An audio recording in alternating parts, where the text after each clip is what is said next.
Assalamualaikum dan salam sejahtera. Saya Muhammad Amirul Asfar bin Kamarul Azam bernombor matrik A188093 dari kumpulan 9 akan menerangkan tentang dasar-dasar kerajaan bagi pengukuhan peradaban. Antara ahli kumpulan saya yang lain ialah Danish Syabil bin Muhammad Nazri A189016, Muhammad Irfan bin Muhammad Nazaruddin A187486, Muaz bin Afandi A188072 dan yang terakhir sekali Ahmad Fauzan bin Arifin A189604. Objektif bagi dasar-dasar kerajaan bagi pengukuhan peradaban ialah memahami pengertian dasar-dasar kerajaan, menerangkan matlamat dan perkembangan dasar-dasar yang diperkenalkan oleh kerajaan, dan yang terakhir sekali menjelaskan kepentingan dasar-dasar kerajaan. Bagi membuka pengenalan, definisi dasar. Dasar ialah elemen penting dalam sistem pentadbiran dan pemerintahan sesebuah negara. Jika tiadanya dasar, maka tiadalah peradaban dalam negara kita. Yang kedua, rangka asas atau tapak dalam pelaksanaan rancangan kerajaan. Dan yang terakhir sekali, berbentuk pelan tindakan bagi mencapai objektif untuk kepentingan masyarakat dan negara. Seterusnya, dasar pembangunan ekonomi. Pembangunan ekonomi ialah untuk membina sesebuah negara yang bersatu padu, mewujudkan masyarakat yang adil dan makmur. Dasar pembangunan ekonomi juga menekankan kepada perancangan negara dalam aspek-aspek dan pembangunan tertentu seperti pembangunan pertanian, ekonomi dan lain-lain. Seterusnya, cara melaksanakan pembangunan ekonomi. Antaranya ialah mengurangkan dan memperbaiki tahap kemiskinan. Ramai orang di negara kita mempunyai tahap kemiskinan yang rendah. Jadi, kerajaan perlu memperbaiki tahap kemiskinan rakyat-rakyat negara ini supaya mencapai pembangunan ekonomi. Yang kedua, mewujudkan peluang pekerjaan tanpa mengira kaum. Setengah tempat pekerjaan seringkali memilih kaum Melayu sahaja untuk kerja di tempat mereka. Dan yang terakhir sekali, penyusunan semula masyarakat dalam konteks keselamatan negara yang kukuh. Itu sahaja daripada saya. Sekian, terima kasih. Assalamualaikum warahmatullahi wabarakatuh. Nama saya Muaz bin Afandi dan hari ini saya akan membentangkan tentang contoh dasar ekonomi yang telah diterapkan oleh kerajaan Malaysia. Yang pertama ialah dasar ekonomi baru. Dasar ekonomi baru merupakan satu bentuk perancangan yang dilancarkan oleh kerajaan dalam tahun 1970 melalui perancangan Malaysia kedua. Maklumat utama dasar ini ialah ia akan dapat merupakan perpaduan negara. Selain itu, ia juga bertujuan untuk menyusun semula ketidakseimbangan sosio-ekonomi yang wujud di negara ini. Yang seterusnya, dasar yang telah ditetapkan oleh kerajaan ialah dasar pembangunan nasional. Dasar Pembangunan Nasional ataupun DPN merupakan dasar ekonomi Malaysia yang telah dilancarkan oleh YAB Datuk Dr. Seri Muhammad Mahathir Mohamad, iaitu Perdana Menteri Malaysia pada 17 Jun 1991. Dan ia telah digunakan dari tahun 1991 sehingga tahun 2000. Dasar ini juga merupakan sambungan dasar ekonomi baru ataupun DEB yang berakhir pada 1990. Dasar seterusnya ialah dasar induk perindustrian. Dasar peranan induk perindustrian pertama, iaitu yang bermula dari tahun 1986 sehingga 1995, telah menyediakan asas pertumbuhan sektor perkilangan dengan menggariskan perubahan struktur ekonomi daripada aktiviti berdasarkan pertanian dan barangan asas kepada sebuah ekonomi yang memfokuskan kepada aktiviti perkilangan. Seterusnya, dasar-dasar ekonomi yang telah dilancarkan oleh Malaysia ialah rangka rancangan jangka panjang kedua dan juga rangka rancangan jangka pertama. Seterusnya, saya akan menerangkan tentang dasar pembangunan nasional. Antara maklumat dasar pembangunan nasional ialah ia akan dapat mengukuhkan perpaduan negara. Seterusnya, ia akan mengukuhkan lagi kestabilan sosial dan politik. Selain itu, ia juga dapat menggunakan strategi asas DEB, iaitu membasmi kemiskinan dan penyusunan masyarakat. Ia juga dapat menyumbang ke arah perpaduan negara dalam program pelaksanaan. Lagi sekali, ia dapat menggerakkan pembangunan ekonomi yang berterusan. Seterusnya saya akan membentangkan tentang contoh dasar pembangunan. Antara dasar-dasar pembangunan yang telah dilakukan oleh Kerajaan Malaysia ialah Wawasan 2020. Wawasan 2020 ialah sebuah wawasan kerajaan yang telah dilancarkan oleh Tun Dr. Mahathir Mohamad, iaitu Perdana Menteri Malaysia yang keempat. Ianya dilakukan semasa merangka rancangan Malaysia yang ke-6 pada 28 Februari 1991. Ia bertujuan untuk meningkatkan Malaysia menjadi sebuah negara perindustrian dan negara maju menjelang tahun 2020. Ia juga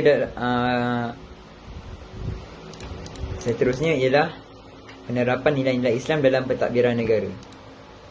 Objektif dasar ini ialah untuk membentuk sebuah masyarakat Malaysia yang bermaruah, beridentiti kukuh dan disegani oleh masyarakat lain. Ia juga akan dapat menubuhkan sebuah negara bahagia, dan ia dapat menghapuskan sikap yang negatif dan dapat menghasilkan perkhidmatan yang bermutu. Seterusnya, dasar pembangunan negara ialah dasar pandang ke timur.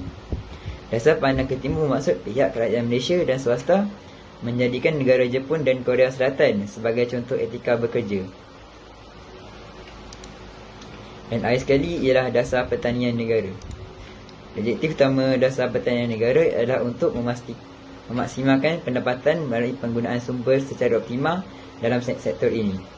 Ia meliputi memaksimalkan sumbangan sektor pertanian kepada keluaran dalam negara dan pendapatan ekspor serta pendapatan petani, peternak dan nelayan. Seterusnya adalah dasar kebudayaan kebangsaan. Yang pertama adalah berteraskan dengan kebudayaan rakyat asal rantau ini. Rantau ini yang merangkumi kawasan Malaysia, Indonesia, Filipina, Singapura, Brunei, Thailand, Kampuchea dan lain-lain adalah merupakan bahagian utama dari kawasan tamadun ataupun budaya Melayu. Rantau ini merupakan pusat pemancaran, pengembangan dan warisan kebudayaan Melayu sejak zaman berzaman dan ditandai pula oleh kegemilangan dan keagungan tamadun Melayu yang berpusat di Melaka yang menggunakan bahasa Melayu sebagai bahasa utama ataupun dipanggil lingua franca. Kebudayaan serantau ini digambarkan oleh persamaan-persamaan di bidang bahasa yang berasaskan keluarga bahasa Malaysia, bahasa Melayu, kedudukan geografi, pengalaman sejarah, kekayaan alam, kesenian dan lain-lain kepribadiannya. Budaya Melayu pada hari ini merupakan cara hidup, lambang identiti dan asas ukuran kepribadian kepada lebih 200 juta umat manusia yang menuturkan satu rumpun bahasa yang sama, iaitu bahasa Melayu. Dengan yang demikian, kebudayaan rakyat Melayu asal rantau ini dalam pengertian sempit atau luasnya kebudayaan Melayu telah dijadikan teras kepada kebudayaan kebangsaan. Yang kedua adalah unsur-unsur kebudayaan lain yang sesuai dan wajar diterima oleh rakyat di rantau ini. Kebudayaan adalah sebagai sesuatu yang dinamik, sentiasa berubah-ubah melalui proses penyerapan dan penyesuaian secara berterusan.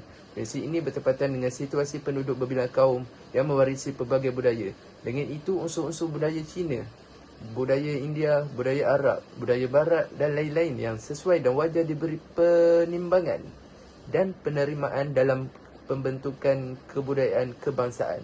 Kesesuaian penerimaan dalam penyerapan ini adalah bergantung kepada tidak wujudnya pencanggahan dengan perlembagaan dan prinsip-prinsip rukun negara dan kepentingan nasional serta asas-asas moral dan kerohanian sejagat pada amnya dan pada Islam sebagai agama rasmi negara khasnya. Yang ketiga adalah Islam menjadi unsur yang penting dalam pembentukan kebudayaan kebangsaan.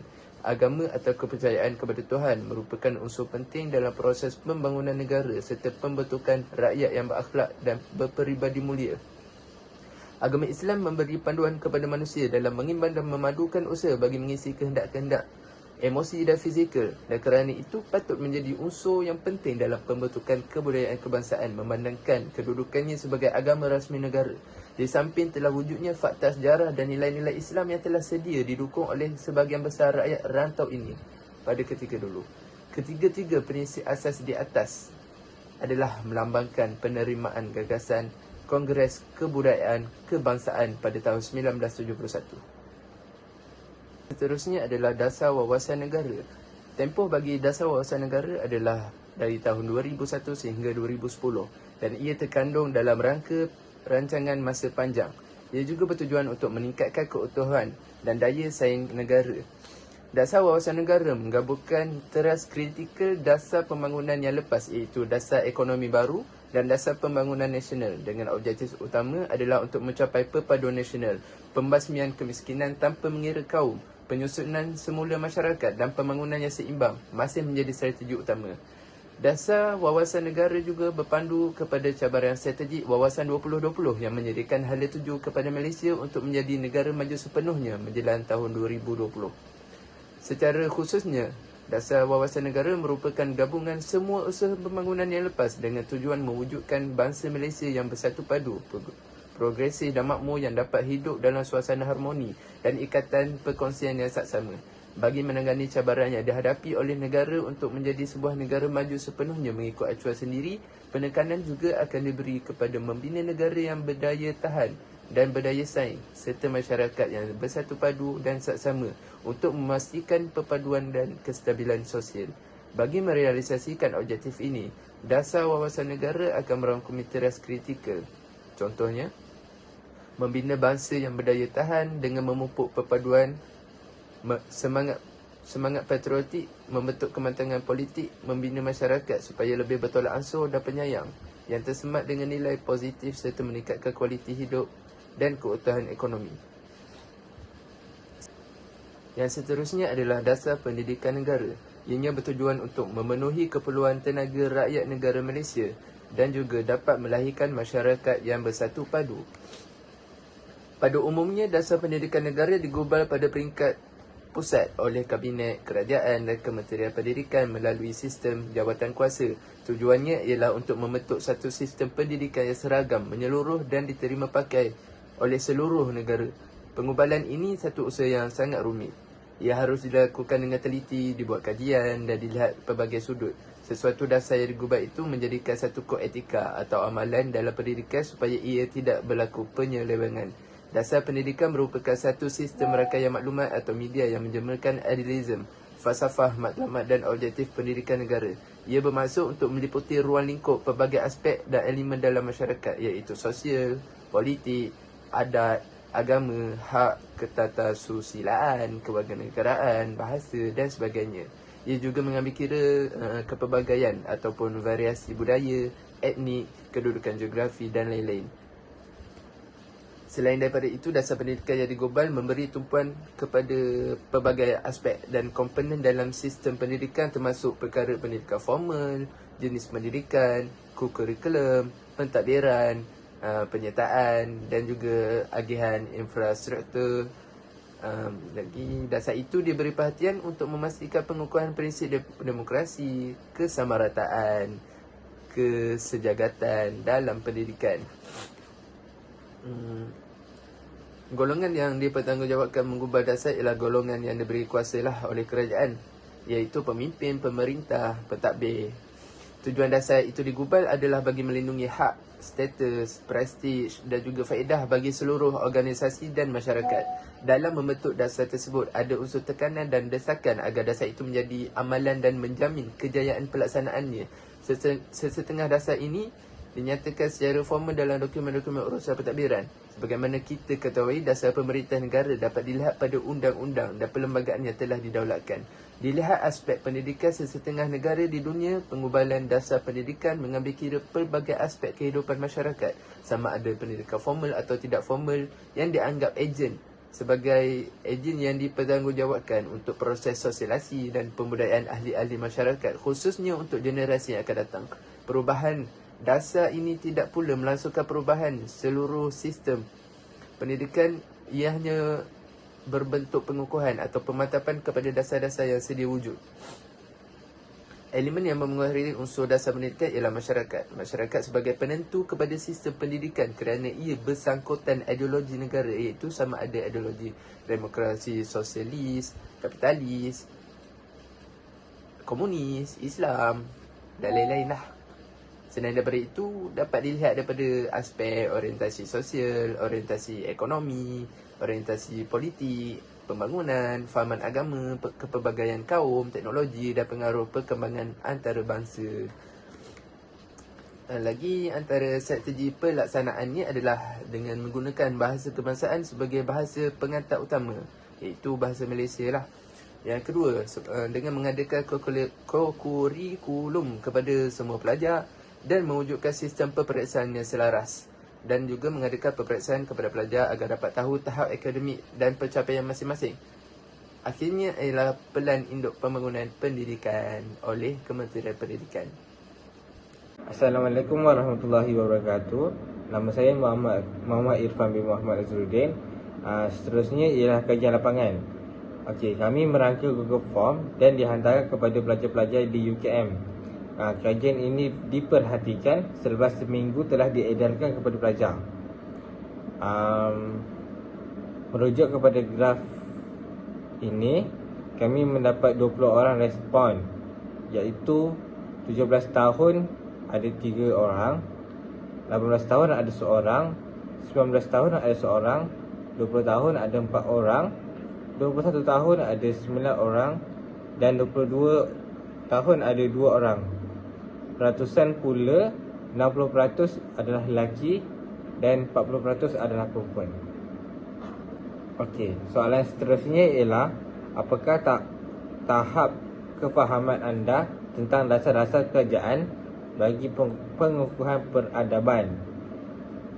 Tahap pertama ada 2 orang, tahap kedua ada 4 orang, tahap ketiga ada 10 orang, tahap keempat ada 2 orang dan tahap kelima ada 2 orang juga.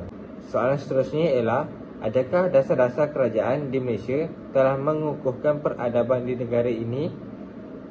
80% menjawab ya dan 20% menjawab tidak. Soalan seterusnya ialah, apakah dasar-dasar kerajaan yang anda tahu untuk mengukuhkan peradaban? Yang pertama ialah dasar ekonomi baru. Kerajaan mengadakan kempen bergotong royong, dasar pendidikan, mengubah undang-undang yang mementingkan sikap adab dan sopan santun antara satu sama lain, dasar wawasan negara, penguatkuasaan undang-undang, dasar pelajaran kebangsaan, dasar ekonomi baru dan dasar pendidikan. Soalan seterusnya adalah, adakah dasar kerajaan salah satu jalan untuk membangunkan peradaban? Tahap pertama, tiada yang jawab. Tahap kedua, seorang. Tahap ketiga, 5 orang. Tahap keempat, 7 orang. Dan tahap kelima adalah 7 orang. Soalan seterusnya ialah, pada pendapat anda, apakah dasar kerajaan yang boleh dijadikan satu cara untuk mengukuhkan peradaban di Malaysia? Yang pertama ialah raya dan sebagainya. Yang kedua, dasar pendidikan. Yang ketiga, pada pendapat saya, kerajaan perlu mengukuhkan perpaduan kaum dan menjatuhkan hukuman berat kepada rakyat yang resis dan tidak berperi kemanusiaan. Yang keempat ialah dasar perpaduan negara. Yang kelima, akta yang berkaitan dengan peradaban. Yang ketujuh ialah didik dari kecil. Yang ke-8, dasar pendidikan negara, iaitu memenuhi keperluan tenaga rakyat Malaysia, dapat melahirkan masyarakat yang bersatu padu. Okey, kesimpulannya, pelaksanaan dasar adalah untuk memastikan semua rakyat tanpa mengira kaum dapat menikmati kehidupan sempurna. Yang kedua ialah, pengalaman sejarah telah membuktikan bahawa ketidakseimbangan ekonomi dan jarak sosial antara kaum telah menimbulkan pelbagai masalah dalam usaha memupuk perpaduan. Yang ketiga ialah, justru itu, tanpa mengira apa jenis dasar sekalipun, matlamat pelaksanaannya adalah bagi menjamin pengukuhan kehidupan rakyat demi kemajuan negara pada masa hadapan. Sekian, terima kasih.